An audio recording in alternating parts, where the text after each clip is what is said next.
What's in a name? For the Miami Art Museum, a lot. It will be renamed for developer George Perez in exchange for $35 million in cash and art.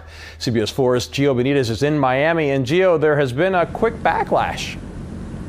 Yeah, Antonio, behind me is the new site for the Miami Art Museum. Construction is well underway, but so is this battle over a name.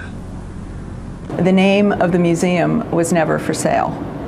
The name of the building was for sale. Mary Frank is a past president of the Miami Art Museum, but just days ago she resigned from the Board of Trustees and on Wednesday paid for a full-page ad in the Miami Herald, revealing that after a $35 million donation from developer George Perez, the museum's name would be changed to the George M. Perez Art Museum of Miami-Dade County. Art museums do not sell their names after the fact. In 2004, Miami residents voted to spend $100 million on the new building, and the city donated this land. The name became even more fitting.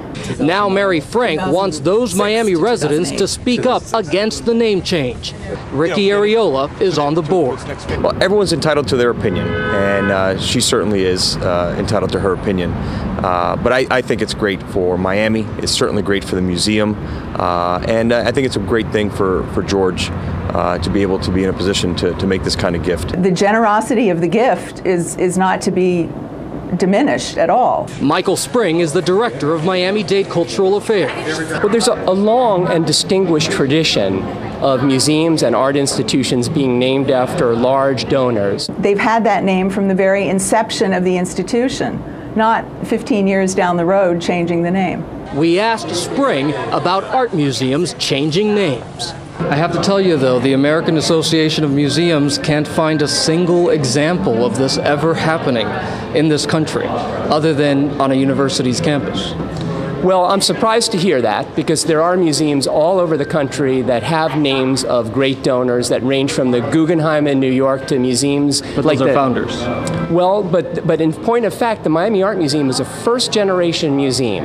This is not a museum that's been around for 100 years. This is a museum that's been around for about a quarter of a century.